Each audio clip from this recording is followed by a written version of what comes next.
Hey strangers, this isn't an ad, so please don't skip it. Did you know that your favorite podcast success hinges on download numbers? It's true. Advertisers sell ads based on episode download numbers. Without spending a penny, you can help your favorite shows by going to your settings in your podcast app and making sure new episodes download automatically. You don't have to keep them. Once you've listened, you can delete and free up that precious space in your phone. Simply go to your favorite podcast feed, for example, Strange and Unexplained with Daisy Egan, click on the menu button and open the settings and make sure the download option is on.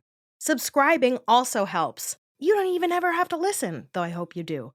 Visiting sponsors using our special discount links is also really helpful. You don't even have to buy anything, although it's also super helpful if you do. But just visiting the sponsors with our code helps.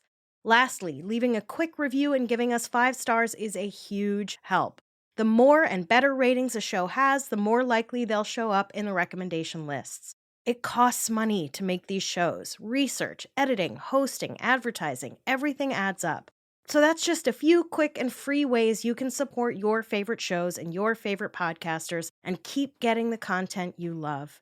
If you prefer supporting us through Patreon, you are more than welcome. Our Patreon page is patreon.com/grabbagcollab. And please be sure to add the Patreon link to your RSS feed and still download those episodes. I know it can seem daunting. I am a Luddite. It sounds a lot more complicated than it actually is. I promise. If you Google it, you can find plenty of useful walkthroughs to help you get set up. So subscribe, download, visit sponsors, and tell a friend. Thanks all. Stay strange. Do you suffer from nyctophobia, fear of the dark? How about thalassophobia, fear of drowning? Arachnophobia, spiders? There are about as many phobias as there are things to be afraid of. And if you're lucky, you don't have too many. But I'm afraid, some might even say I'm phobic, stranger, that after today's episode, you might have just one more. Welcome to Strange and Unexplained with me, Daisy Egan. I live in Rhode Island, which is not actually an island. Confusing. Indeed, there are many confusing things about Rhode Island, including, but not limited to, completely unique and very not legal or safe driving habits. No, you're actually not supposed to turn left as soon as the light turns green when there's oncoming traffic. New York system wieners, and coffee milk, both of which I'm told I have to taste to understand, and which I have successfully avoided for 2 years now. I don't need to understand everything. Even though we are not technically an island, we are still mostly surrounded by water, which means, of course, lots of bridges. Rhode Island is the smallest state, but still has hundreds of bridges, including 5 major bridges that people use every day to commute over the Narragansett Bay. And strangers, not all of those bridges are structurally sound. The Washington Bridge, which carries thousands of commuters every day, largely gave up the ghost 6 months ago, making an already awful traffic situation even worse. They say they're fixing it, but it turns out I'm not a huge fan of having to traverse a bridge that already broke in a 1-ton vehicle on a daily basis. I would literally rather take a rowboat at this point. We also have an old drawbridge that broke or something in the 70s and now just lives in the bay, standing upright and just rusting away. People seem to think it lends character. Last month, we witnessed the absolutely terrifying collapse of the Francis Scott Key Bridge in Baltimore, which took the lives of 6 people. It's almost as if investing in infrastructure is, essential? Do you know they have an expression in Maine reserved for tourists asking directions?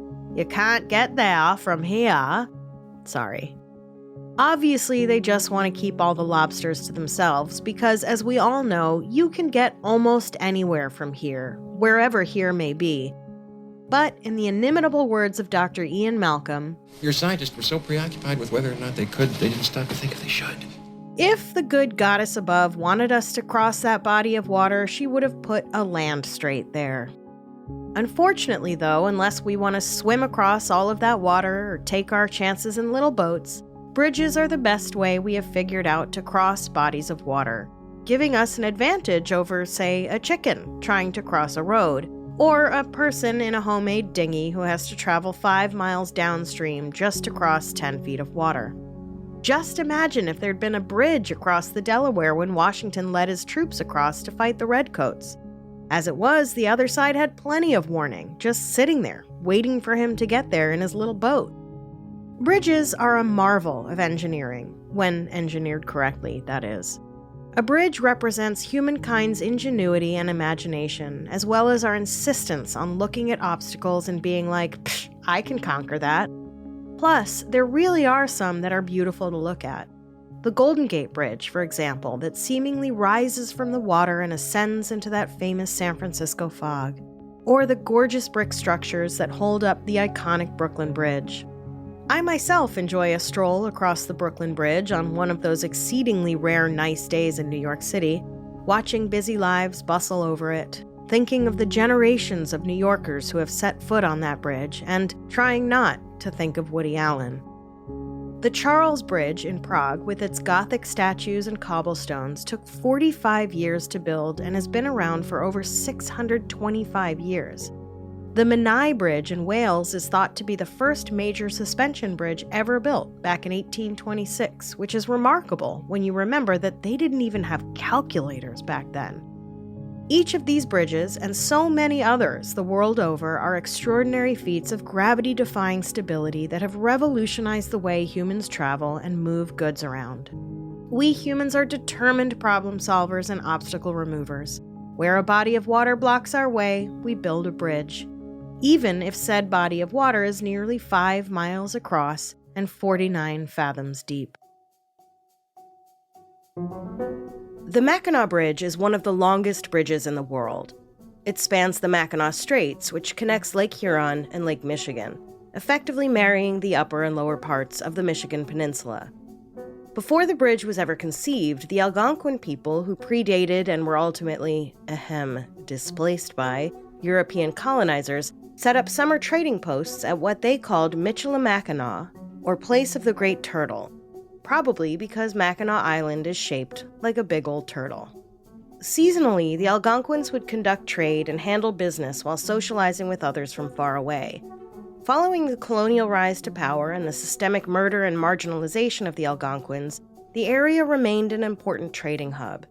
In the 1800s, the Mackinac Transportation Company was established to operate a railroad car ferry service across the straits and officially connect the two peninsulas. Once the Industrial Revolution brought increased automobile traffic to the straits, an auto ferry between Mackinac City and St. Ignace was created. This service would carry up to 9,000 vehicles daily, causing traffic backups that would stretch as long as 16 miles. Hope they packed a lunch. And then, the Brooklyn Bridge opened in 1883, and bridges kind of became a thing. Still, it wasn't until the 1950s that plans for the Mackinac Bridge were finally underway. The bridge opened in November of 1957, and the first cars crossed the 5-mile length of what is still the longest bridge in the Western Hemisphere.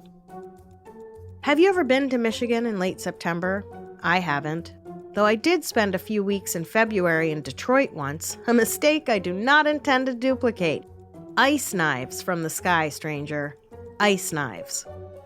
And while maybe not ice knives from the sky cold, late September in Michigan isn't exactly hot.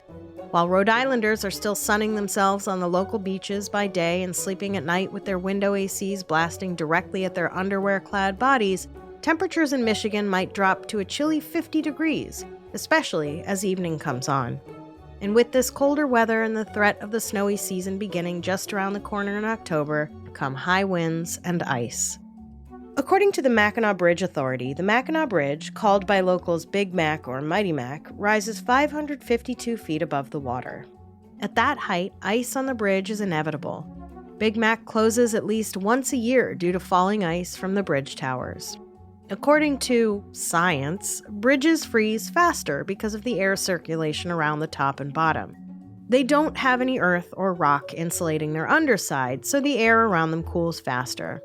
And wind speeds over the water are higher for some reason, and the higher up you go, the faster and gustier the wind gets.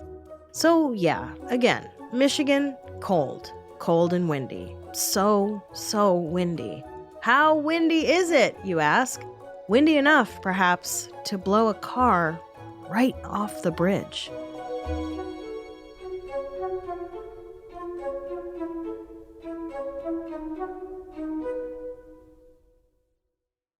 Strangers, I am seriously excited about our new sponsor, Greenlight. I've been hearing about Greenlight and kept meaning to try it, and I finally signed my son up for a Greenlight debit card.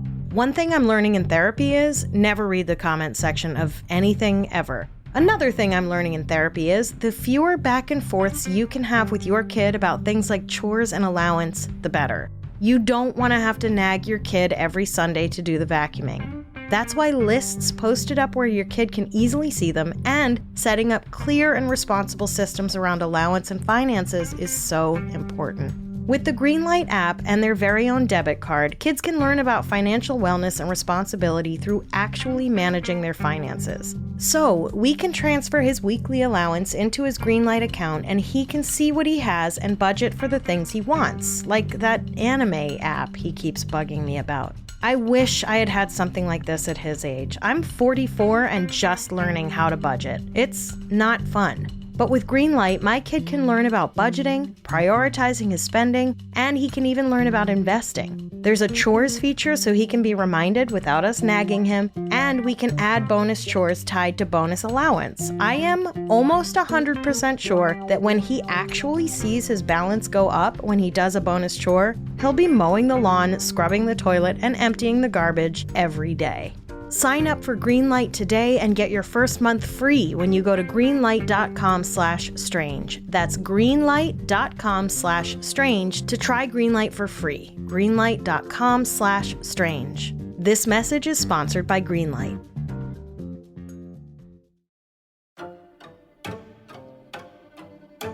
At 5 miles long and over 500 feet high, we know that the Mackinac Bridge is mighty. We know high winds and literal ice knives from the sky can cripple the use of the bridge on its worst days. It was in these kinds of conditions that on September 22, 1989, 31-year-old Leslie Ann Pluhar made her final, fateful crossing across the mighty Mac. It was a clear and bright afternoon when Leslie headed out to see her boyfriend, Frederick Burton, a construction worker who just moved to a new apartment in Gould City on the Upper Peninsula. Leslie had a busy work schedule, waiting tables and working for UPS, and the couple commuted back and forth most weekends to see each other. She'd taken a break from college, but held on to dreams of returning and becoming a dietitian. Leslie was crossing the bridge that evening to meet Fred's mother and see his new apartment. She was heading excitedly toward her own blossoming future on the other side of Big Mackinac. Leslie Pluhar never made it across. As twilight fell on the Mackinac Bridge, temperatures dropped and the wind kicked up to 35 miles per hour. Leslie sped across the bridge, going just over 60 miles per hour in a 45 mile per hour zone. Why so fast? Was she just trying to get to her destination? Was she in a hurry to get past the windy bridge and the fear it often instilled in so many who traverse it? Or was she, like most of us, not really paying attention to how fast she was going? Just as she was approaching the center apex of the bridge, Leslie lost control of her Yugo, and 4 lanes of commuters watched in horror as the small blue car swerved out of control and veered off course, striking the railing. The car then skidded along the outer railing for about 40 feet before it struck a vertical suspension cable and flipped over the side, plunging the 552 feet into the icy depths below.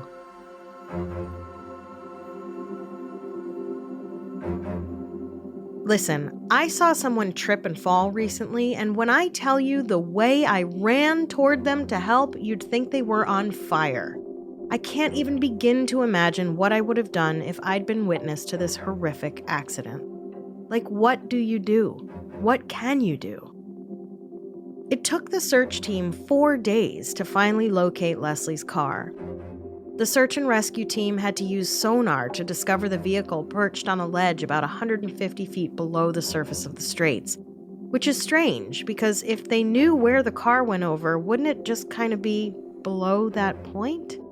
To be clear, I'm not ragging on the brave folks who risk their lives to do search and rescue. I'm ragging on reality for being so scary, I guess.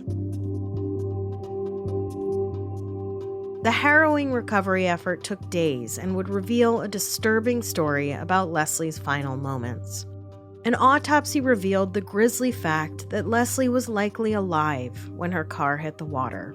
Nope, no thank you, not today, Bob. I'm fine. I'm good. I was good before learning this fact. I can't imagine anyone not having a fear of drowning. Like, the whole suffocating underwater thing cannot be anyone's idea of a good time. But my fear of drowning, like my erratically, which is so strong I can't even define it for you, you'll have to Google it, is getting so bad that I don't like putting my head underwater in the ocean. I brave it for the sake of my kid who loves playing in the waves, but I deserve to be crowned Parent of the Year for that shit. I hate it. The awful truth is, whatever injuries Leslie sustained in the crash through the guardrail and when her car hit the water weren't fatal. Sue Atwood, Forensic Administrative Secretary at Blodgett Memorial Medical Center in Grand Rapids, said of the accident, quote, "The injuries suffered by Leslie Ann Pluhar as her 1987 Yugo crashed into the Straits of Mackinac might not have been fatal if she had not been underwater." End quote. I mean, obviously if she'd fallen from that height onto solid ground, she very likely would have died, but honestly, as fucking awful as that no doubt would be, I would rather that than dying submerged in water and trapped in my car. Atwood also said that the forensic pathologist who did the autopsy found that, quote, "the cause of death was multiple injuries to the head, chest, and abdomen and asphyxia by drowning. Her death was a combination of the two, injuries and drowning," end quote. The Chicago Tribune published an article about 3 weeks after the accident saying, quote, "Pluhar died in the most spectacularly frightening and awesome manner that any Michigander could imagine," end quote. So much for dispassionate and neutral reporting. I mean, not that they need to be overly clinical, but that strikes me as a bit over the top for a newspaper. Anyway. Following the shock of the accident and Leslie's untimely and awful death, questions swirled, as they always do, about the events that led to the accident. We humans like to understand the why of it all. That way we can convince ourselves that the same thing will never happen to us. Theories emerged ranging from mechanical failures to environmental factors. Some speculated that Leslie's speeding contributed to the tragedy. The police report stated that, quote, "Ms. Pluhar, 31, of Royal Oak, was driving 55 miles per hour to 63 miles per hour across the 45-mile-per-hour bridge when her car hit the median and then spun over the side," end quote. But surely Leslie wasn't alone in driving over the speed limit on the bridge that day or any other day. When I drive over the crumbling Washington Bridge here in Rhode Island, if I dare dip below 55, inevitably a 2002 Ford F-150 with a "Don't Tread on Me" decal on its back window will accelerate directly into my bumper while the driver shrieks obscenities and gives me what I can only describe as the hand. Think of the middle finger, but, just the whole hand. A lot of Italians here in Rhode Island. There was also the usual speculation in the face of an accident where someone loses control of their vehicle. Was she impaired in any way? Was alcohol involved? But the autopsy showed a clean toxicology report. There were theories that pointed to design flaws in the bridge itself, but in the investigation that followed, no such flaws emerged. The prevailing theory, though, was that the wind had blown Leslie's little imported car, a Yugo, off the bridge.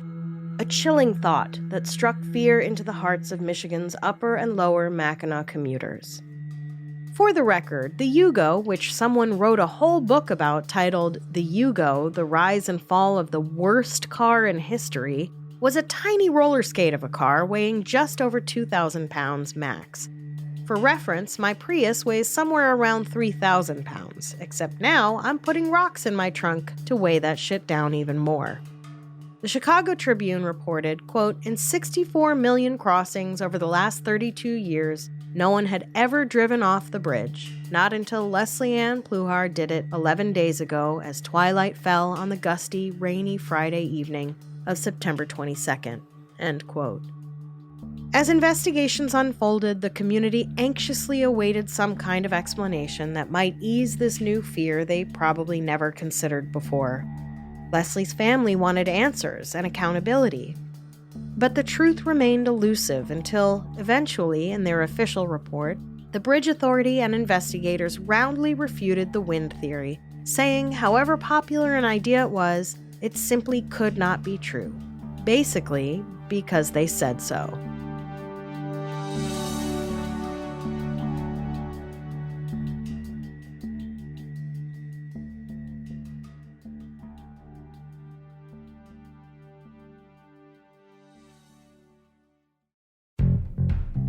Strangers, have you checked out Miracle Made sheets yet? You know it's not just sheets, right? All of Miracle Made's bedding is made with silver-infused fabric inspired by NASA. That's right, the material that keeps those astronauts' temperatures regulated all the way out in space is available to us lowly normos, for a price that is, quite frankly, absurdly low. From your sheets to your comforters to your pillowcases, you can be wrapped in soft luxury while you sleep and do 3 times less laundry while you're awake than you do with other brands. That's because that silver-infused fabric prevents more than 99% of bacteria growth. Not only does that bacteria growth cause nasty odors, it spreads cold-causing germs and can cause acne. I don't need any help getting acne, thank you very much. I do that quite well on my own. With Miracle Made sheets, I can sleep soundly and dry and wake up acne-free. I have 3 sets of Miracle Made sheets now, in stone, charcoal, and sage. I got a set for my son, and I always give a set or 2 as gifts at the holidays. Father's Day is nigh. Get that special dad in your life a set of super soft, silver-infused sheets from Miracle Made. Go to trymiracle.com/strange to try Miracle Made sheets today. And whether you're buying them for yourself or as a gift for a loved one, if you order today, you can save over 40%. And if you use our promo STRANGE at checkout, you'll get 3 free towels and save an extra 20%. Miracle is so confident in their product, it's backed with a 30-day money-back guarantee, so if you aren't 100% satisfied, you'll get a refund. Upgrade your sleep with Miracle Made. Go to trymiracle.com/strange and use the code STRANGE to claim your free 3-piece towel set and save over 40% off. Again, that's trymiracle.com/strange to treat yourself. Thank you, Miracle Made, for sponsoring this episode.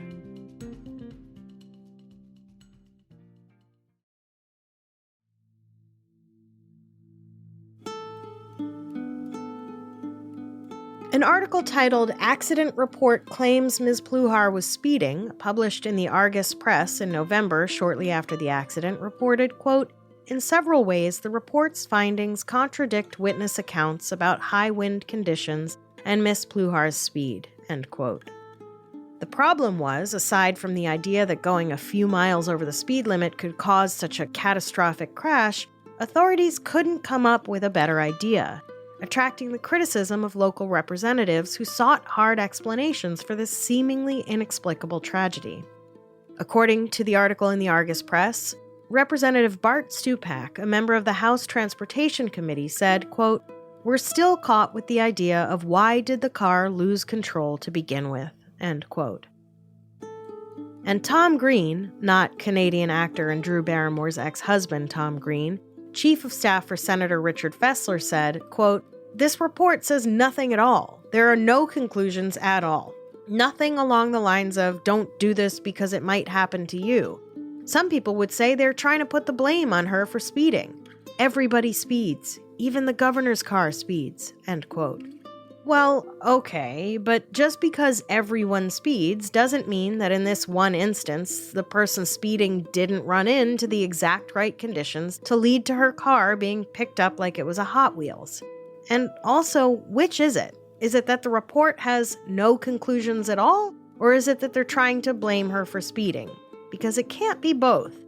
Also, it's perfectly reasonable for an agency responsible for the things that cars go on to be like, hey, maybe just obey the speed limit? It's there for a reason. But witnesses lent credence to the idea that the wind blew Pluhar's car off the bridge, or at least out of her lane, forcing her to lose control of her vehicle. The Argus Press article reported, quote, "Several people said they thought they saw the wind lift Pluhar's subcompact Yugo or reported being buffeted by the wind themselves. Yet, police officers investigating the case said the wind speed was not exceptionally bad based on officers' past experience with high winds on the bridge. The Mackinac Bridge Authority recorded a 35-mile-per-hour wind on the bridge when the accident was reported, though rain showers and wind gusts of up to 48 miles per hour were recorded less than an hour earlier." End quote. Have you ever felt a wild wind move your car around, stranger? It is unsettling. There's a stretch of road between Los Angeles and Las Vegas that is always windy, and I'm always mildly terrified driving it. You can feel the wind push your car. I always worry I'll get pushed into the other lanes or off the road, but getting swept away 40 feet? That never even occurred to me. Until now. How high do the winds have to be to sweep all four wheels of a car off the ground? Well, according to people who know such things, pretty high. There was a presentation at a 2003 American Meteorological Society conference on severe weather damage assessment that discussed this very matter. At the conference, Schwindlin, Hammer, King, Miller, and Fujita, some probably famous in their field meteorologists, got together and gave a presentation called Wind Speeds Required to Upset Vehicles, where they shared their conclusion that a minimum speed of 87 miles per hour was required to cause a car around the weight of Leslie's Yugo to slide from a resting position. It would take a minimum of 100-plus mile-per-hour winds, they assured conference goers, to flip a car. That's a lot of wind. But you know me, stranger, I'm no wind expert. It certainly sounds highly unlikely that Leslie's car was just blown off course.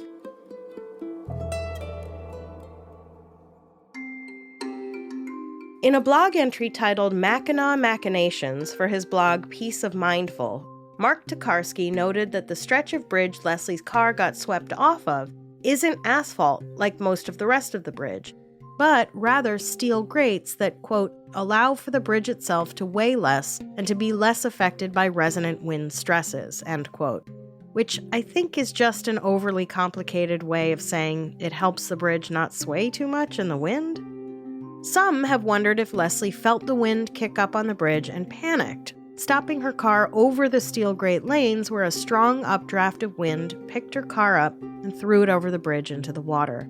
Would that kind of circumstance be a perfect storm of conditions to make Leslie's car uniquely vulnerable to the high winds?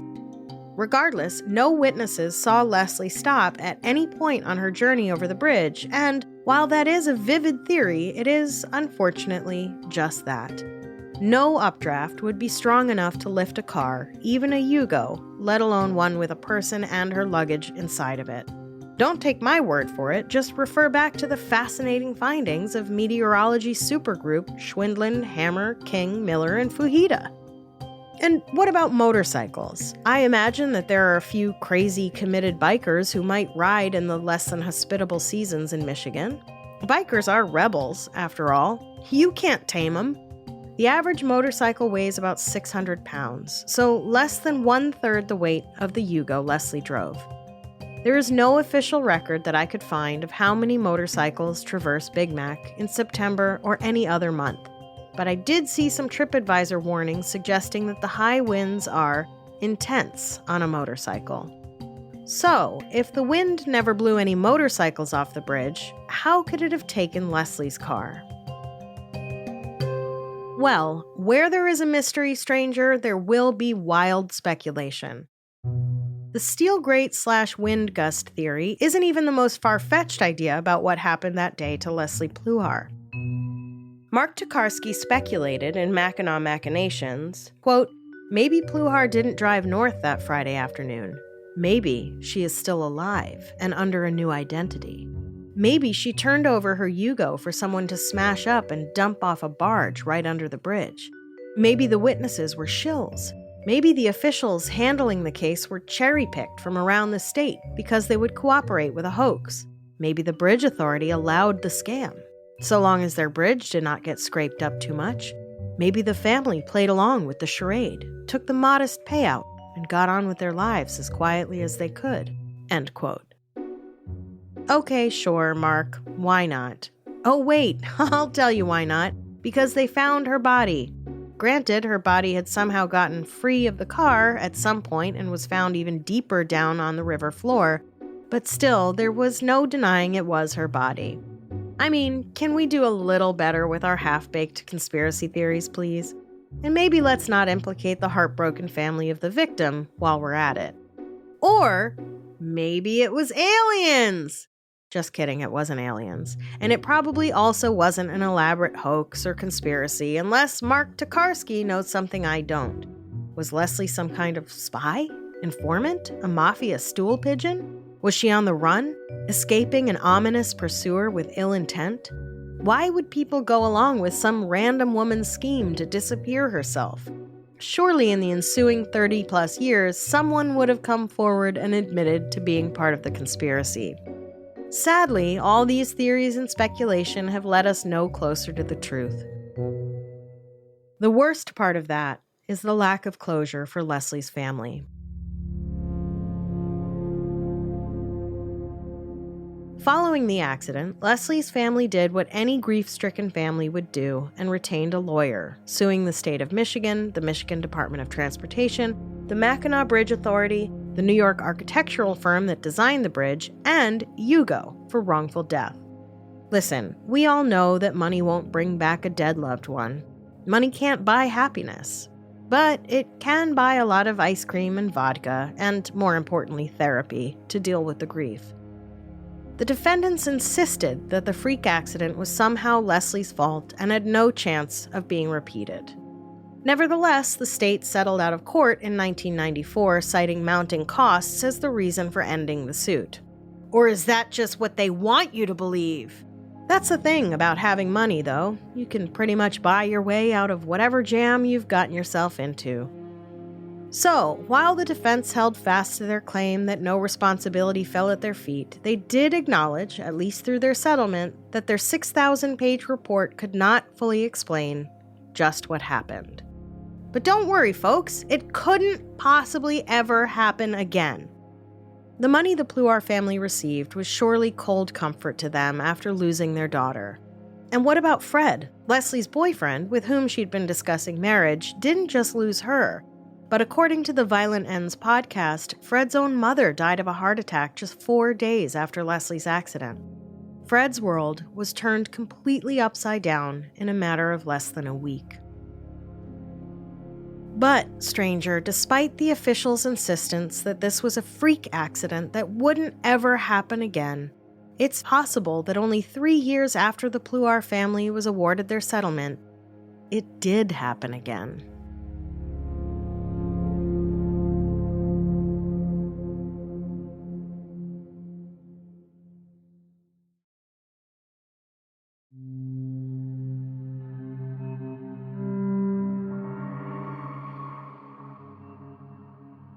On March 2, 1997, 25-year-old Richard Allen Daraban was driving over the mighty Mac when he accelerated to over 65 miles per hour and swerved wildly, launching himself and his Ford Bronco off the side of the bridge and into the water below. Richard's family, like Leslie's, filed a wrongful death suit and an investigation was opened, the results of which conclusively and sadly pointed at suicide. Richard, as it turned out, had stuff going on. He was distraught over a recent relationship that had ended and was, it seems, buckling under the pressures of an apprenticeship program he was involved with. Life is a lot sometimes. It is easy to look around and think everyone else has it together, or that other people have a solid handle on things, especially for young people.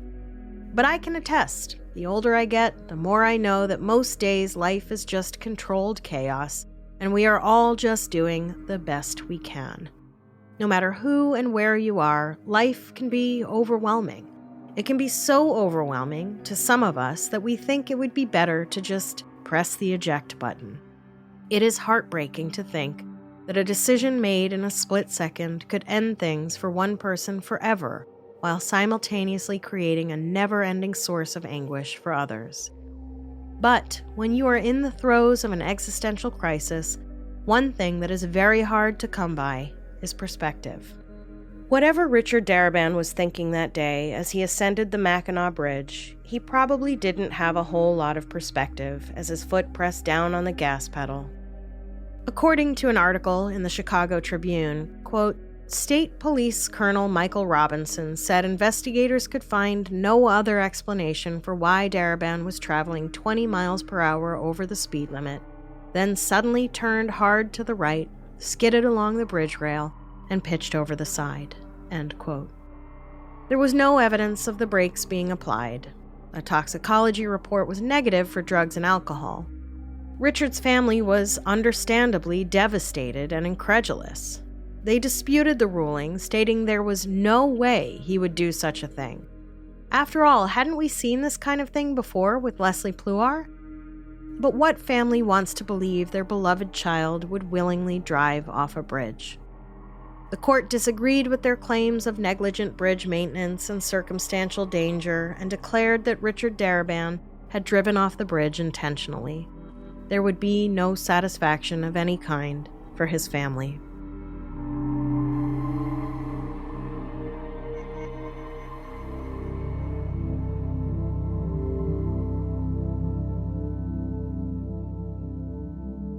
These two tragedies, paired with Mighty Mac's extended length, may be what instills such fear in many a Mackinac Bridge crosser that the Chicago Tribune article from 1989 tells us, quote, the Mackinac Bridge Authority maintains a timid motorist program in which bridge employees will get behind the wheel and drive panic-stricken motorists across the span.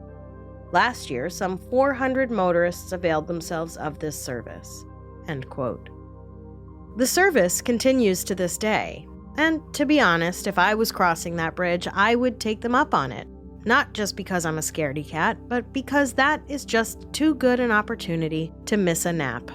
Do you think it would be rude to the driver if I was like, take it real slow, Jack? Reclined my seat all the way down and snoozed for the 5-mile stretch?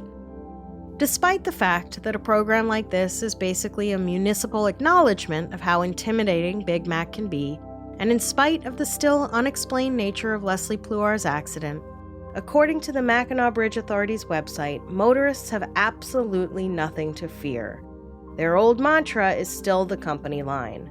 Quote, no vehicle has ever blown off the Mackinac Bridge. Despite the rumors and legends, it's never happened. End quote. Oh well, if you say so, then it must be.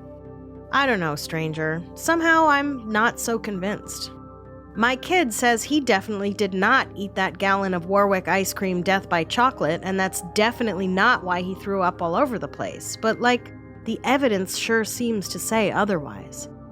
For now, let's all put a bunch of rocks in our trunks and stay on solid ground.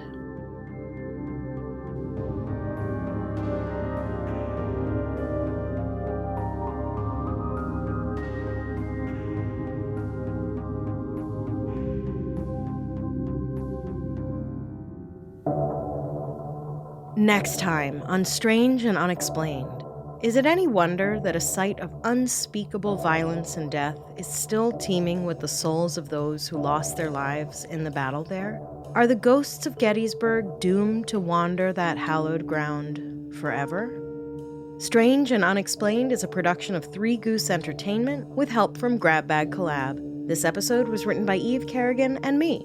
Editing help from Amber Hunt, and sound engineering and mixing by Henry Lavoie. If you have an idea for an episode, head to our website, strangeandunexplainedpod.com, and fill out the contact form. I will write back. For more amazing content, join us at patreon.com/grabbagcollab, where for just $5 a month, you'll get all the Grab Bag Collab exclusive shows, and for $8, you get those, plus Amber Hunt's Crimes of the Centuries and Strange and Unexplained, early and ad-free. GrabBag is an all-female and non-binary owned profit share network where our contributors get to keep ownership of their shows. We strive to give a platform to those who might not be able to land themselves on a bigger network. Who knows, maybe you have a podcast idea you'd like to pitch to GrabBag. We've got live recordings, watch parties, book clubs, and more. Why, there's so much going on over at GrabBag Collab, you'd wondered if we missed the memo on how capitalism works. Join me on Instagram at SNUPod, Daisy Egan, and GrabBag Collab, or head to the Facebook page to join in the conversation. If you like the show, please visit a sponsor with our unique code. Give us a quick review and 5 stars, subscribe and download and tell a friend. If you don't like the show, it's free to keep your opinion to yourself. Stay strange.